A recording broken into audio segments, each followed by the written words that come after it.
Hey everyone, and welcome back to my channel. My name is Josh, and this is your stimulus check update for the next stimulus package for Friday, March 5th. I hope everyone is having a wonderful Friday afternoon so far. In this video, I'll be discussing updates in regards to the current relief package and the third stimulus check.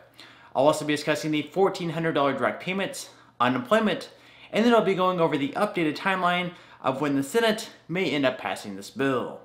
But first, if you wouldn't mind real quickly, liking this video, give me a big thumbs up. It really just helps with the YouTube algorithm in terms of pushing this video out to other viewers like you, and hopefully helping other people like you as well. Okay, so following the Senate clerk's 10-hour and 44-minute reading of the virus relief bill to Senator Ron Johnson last night, the Senate picked right up where they left off with 3 hours of debate to start the morning. Senate Majority Leader Chuck Schumer started off the day by telling the Senate staff, thank you for your service, for your dedication. You are the unsung heroes of this place. As for our friend from Wisconsin, I hope he enjoyed his Thursday evening. Personally, I can't think of a much less enjoyable night than listening to a bill full of legal text rattled off to me for 10.5 hours, but that's just me. After the 3 hours of debate, senators ended up agreeing to wrap up the time more quickly rather than using the full 10 hours. Once they wrapped up the debate around noontime, they moved right into the also beloved vote-a-rama process.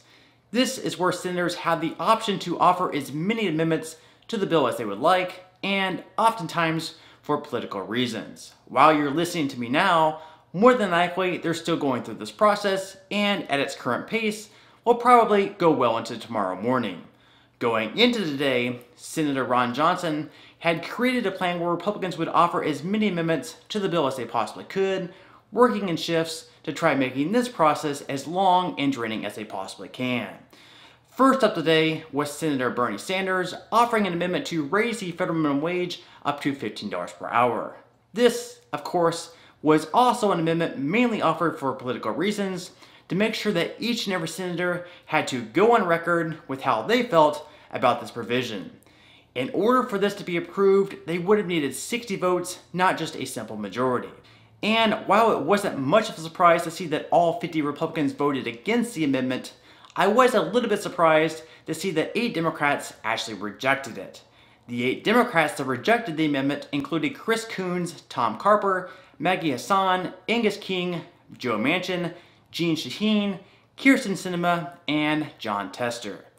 Obviously, this is a sign that progressive Democrats have a long way to go if they ever want to pass a bill, including a jump in the minimum wage up to $15 per hour. Not only are Republicans opposed to such a jump, but 16% of their members are as well.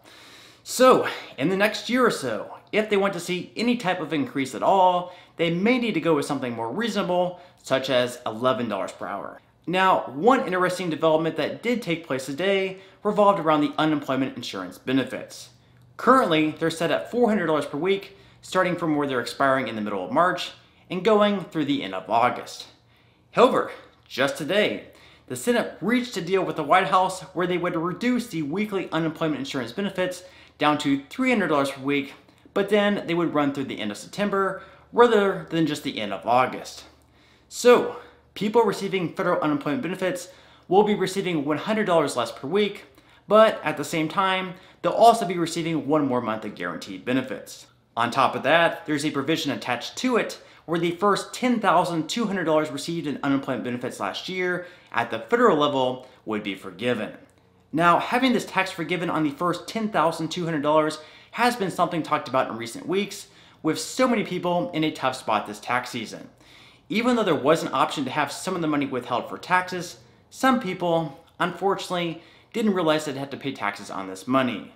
So, because of that, they were stuck with large, unexpected tax bills. So, this amendment should be a huge help to people in that situation. Now, if you've already filed taxes this year and paid money on your unemployment, it's not yet clear on how the IRS will ask people to proceed. They may either ask for everyone receiving unemployment benefits to file an amended return, or try to make it easier on everyone by sending some type of additional refund check in the mail. On that, I'll definitely try to keep everyone updated. I also want to note that they'll need to get Joe Manchin on board with this change because right now he's not overly enthused with the tax payment forgiveness.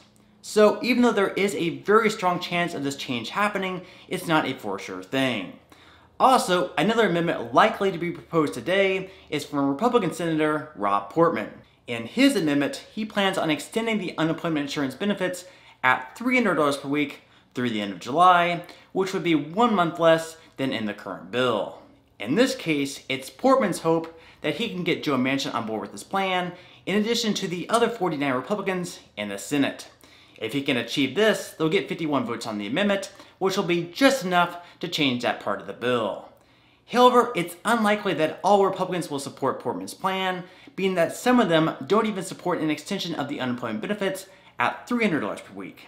Many of them would like the benefits to be scaled back even more, so even if Portman does get Manchin on board with the plan, it's likely that they'll still fall short. Either way, it should be interesting to see where all this goes. As far as all the other main pieces in the bill go, such as the $1,400 stimulus checks and the increased child tax credit, they're all pretty much safe. We won't see any major changes, or any changes at all for that matter, in the next round of relief payments. Again, those are going to be $1,400 for most Americans, including all dependents, even those over the age of 17. If you're wondering if you'll qualify, the payment thresholds are going to be $75,000 for single filers, $112,500 for head of households, and $150,000 for joint filers. Okay, so once they wrap up this vote-a-rama, which again is most likely going to roll into tomorrow morning, they'll be able to finally take a vote on the bill. Hopefully they're able to get the vote done by tomorrow. If they vote on the bill tomorrow, it's very likely that it will pass, and from there, it'll move right into the House. Once the bill reaches the House, they'll be fully ready to vote on the amended bill as well, which hopefully can be done as soon as the following day. This means there's a very real possibility of this bill being signed into law by Monday next week, which should allow the next round of direct payments to begin going out Thursday or Friday of next week. Let's wait and see. Again, even though this is looking like the best case scenario, things are moving ahead much more smoothly than originally anticipated. So, while we wait on Congress to jump through all the final hoops on this reconciliation bill, all we can continue to do is hang in there, stay strong, and hope for the best. Alright, so on that note, I'm going to go ahead and wrap up this video. If you did enjoy the content in this video, and you'd like to see more videos like it, please consider subscribing to my YouTube channel. It is completely free to do so, and it's a great support to me. Also, if you'd like to receive 4 free stocks from Webull, with 2 of them valued all the way up to $1,600 each, or 1 free stock from Robinhood, just for signing up and linking your bank account, please feel free to claim those free stocks by clicking the link in the description box below. And finally, if you join Rakuten with my referral link in the description box below and spend at least $20, Rakuten will give you $20 cash back. This means that you could buy an item through Rakuten with one of their referral links, such as Nike, for $20, and Rakuten will give you $20 just for making that purchase. This is just an incredible deal that I would love for everyone to take advantage of. Okay, so until next time, I'll see you guys, and I hope you have a great day today.